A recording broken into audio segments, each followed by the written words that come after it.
You finally did it. The room fills with applause. Someone calls your name. And for a second, you smile because that's what you're supposed to do. But inside, it feels wrong. Your chest tightens. Your mind whispers, they made a mistake. You replay every flaw, every shortcut, every lucky break. You tell yourself it wasn't skill, it was timing, or pity, or luck. You nod, say thank you, shake hands, and keep the mask steady. But behind the smile, a quiet fear hums. If they really knew me, they'd take it all back. It's a strange kind of loneliness to be praised and terrified at the same time. You stand in the light, but it burns instead of warms.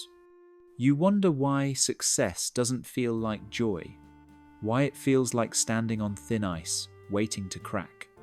Maybe you felt it too, that quiet panic that hides behind every achievement. That voice that says, you don't belong here. But what if that voice isn't the truth? What if it's something you learned long ago? A defense that once kept you safe, but now keeps you small? You take a breath. The applause fades. The room keeps moving, but something inside you stays very still. That voice doesn't leave, it just goes quiet, waiting for the next moment to speak. Have you ever wondered where it came from? And why, no matter how much you achieve, it still follows you into every victory? Maybe it's time to find out.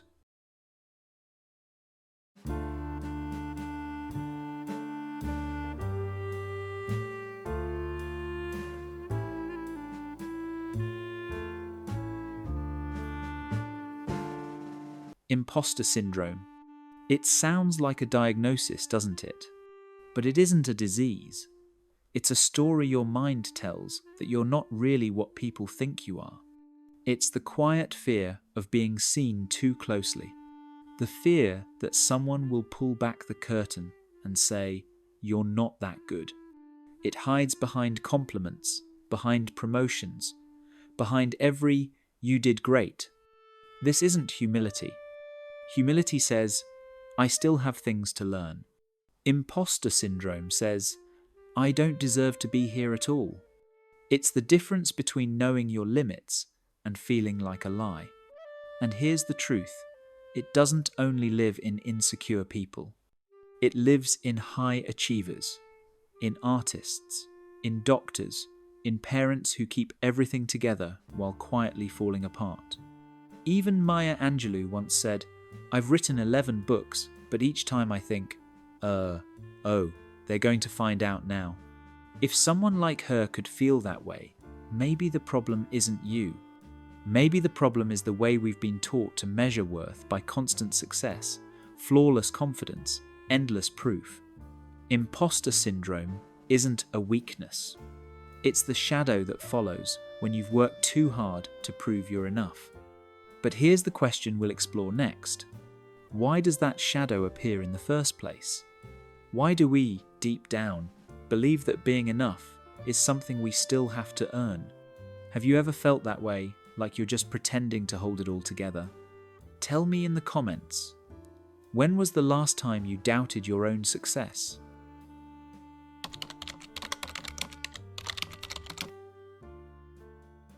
There isn't just one face of the imposter. It wears many masks, each one shaped by the same quiet fear. If I'm not perfect, I won't be enough. Let's look at them one by one.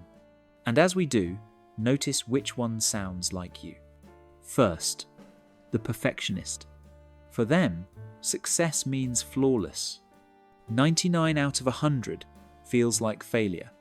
They finish a project, but can't stop polishing it, rewriting it, doubting it. No matter how well they do, their eyes go straight to the one thing that isn't right. Their world is black and white. There's no room for good enough. And underneath all that control lies fear. Fear that if they stop perfecting, someone will finally see their cracks. They don't chase excellence because they love it. They chase it because they're scared of being seen without it. Second, the superhuman. They never rest. They wake early, stay late, take on everything: work, family, friendships, all at once. They think, if I can handle it all, maybe I'll prove I belong. They move fast, talk fast, live in constant motion. But when the world quiets down, they crash inside. Because deep down, they're not trying to achieve, they're trying to outrun shame.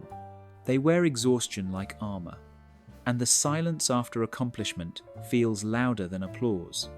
Third, the natural genius. They were told they were the smart one. Everything came easily until one day it didn't. The first time they struggled, something cracked. Instead of thinking, this is how learning works, they thought, maybe I'm not who they said I was.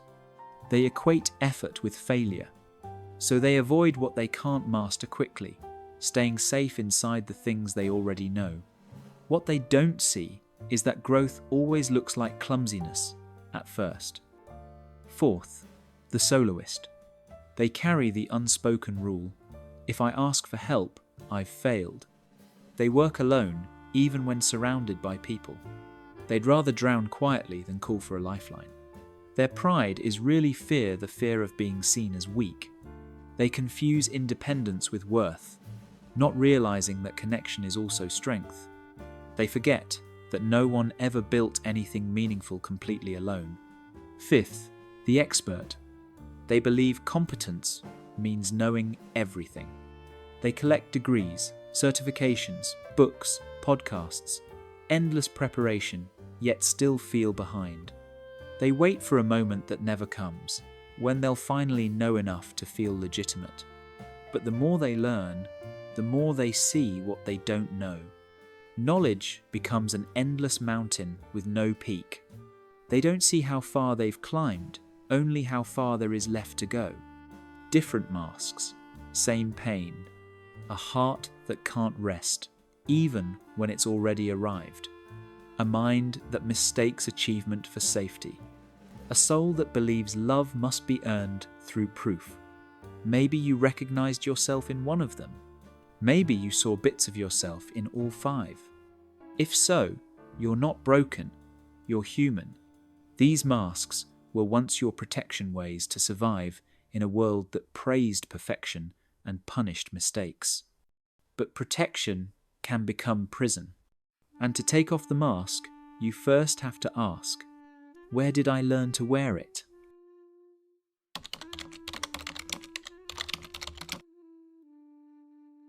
To understand where the mask began, we have to go back long before the applause, before the career, before the titles.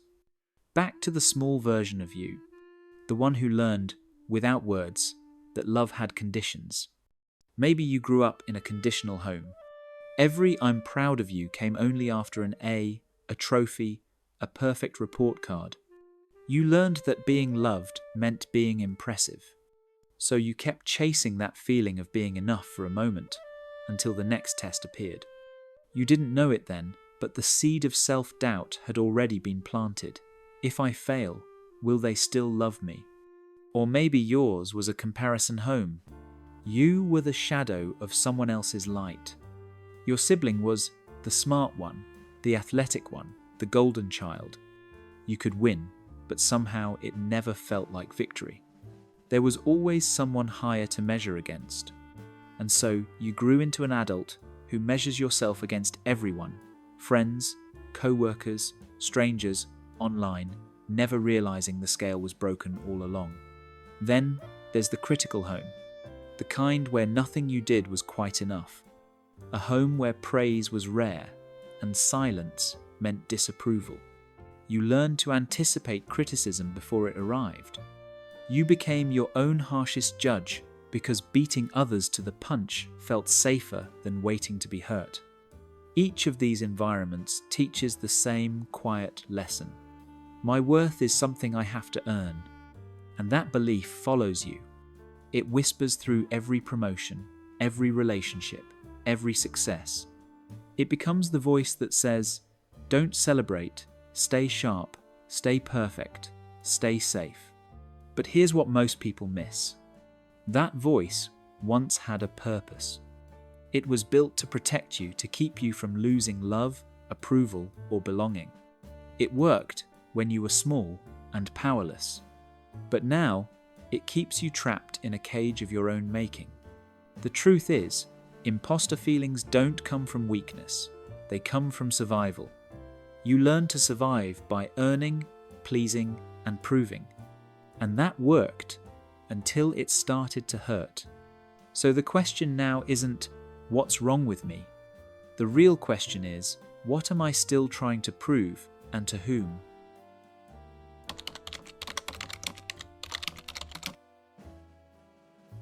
There was a time when comparison ended at your front door. At school, at work, in your small circle, that was all you could see.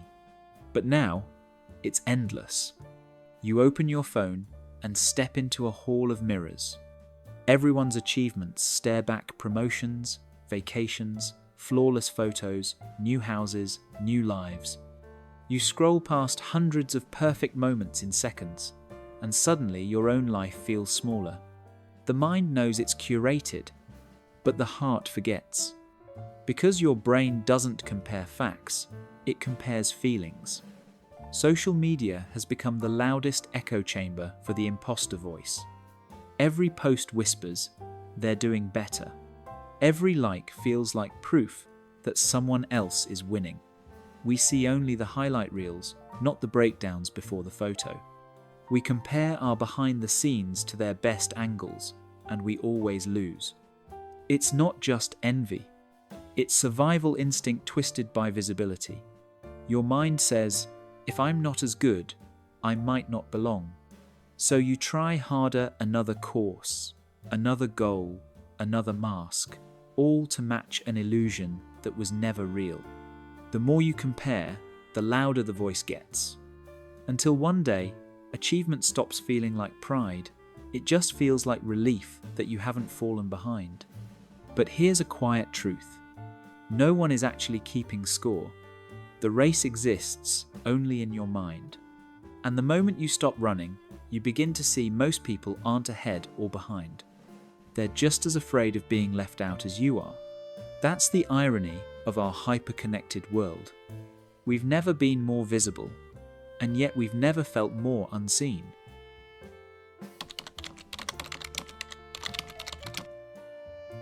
The imposter voice always starts the same way, with fear. A new project, a promotion, a dream that suddenly feels too big. The whisper begins, "You're not ready. You're going to fail." You tense up. Some people freeze. They procrastinate until the panic is unbearable. Others push harder, over-prepare, overwork, overthink. Either way, when it's finally done, the outcome is the same. You succeed. But instead of pride, you feel relief. Relief that you got away with it. Relief that no one noticed you were faking it. And that's how the cycle tightens its grip. Fear, effort, success, doubt, fear again. The mind learns the wrong lesson. I survived because I overworked, or I got lucky this time. The success becomes proof of the lie, not the truth. But the way out isn't by silencing the voice. It's by changing your relationship with it. Start by naming it. When that whisper appears, say to yourself, "I'm having the thought that I don't belong." It's just a thought, not a fact. That small distance is the beginning of freedom. Then, challenge the story. Ask, what's the evidence? Did you really get that job by luck, or did you show up and earn it? Did they really make a mistake, or are you afraid of acknowledging your own growth? Keep a small folder, a truth file. Notes, messages, feedback, anything that proves you did something right. When doubt screams, open it. You're not feeding your ego, you're collecting data against a false belief. And most of all, practice good enough. Send the email without rereading it 10 times. Let a project be done, not perfect. The world won't collapse. In fact, it might open up.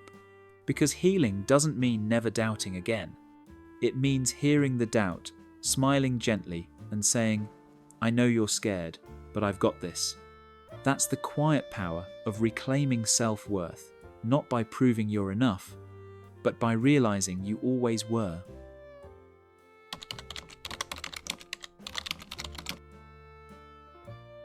There will always be that voice, soft, familiar, waiting in the shadows. It might whisper before a big meeting, before you post your work, before someone says, "I'm proud of you." But now, you'll recognize it. You'll know it's not truth, it's memory. A leftover instinct from the times when love felt conditional and worth had to be earned. You don't have to silence it. You just don't have to obey it anymore. Because confidence isn't the absence of fear, it's the choice to keep moving while fear walks beside you. One day, you'll notice that the applause doesn't make you nervous anymore. You'll accept a compliment and believe it. You'll realize that being authentic isn't about proving anything. It's about being seen, even when you still feel a little scared. That's the quiet revolution of self-acceptance. You stop performing. You start belonging to yourself first, and in that moment, the voice fades to a whisper, then to silence. If this message spoke to you, you're not alone. Many of us have lived with that same doubt, and it's time we talk about it. Share your story in the comments below. Tell me, when was the last time you felt like a fraud? And if you want more conversations like this about the quiet parts of the human heart, subscribe to the channel. Because here, you never have to pretend to be perfect.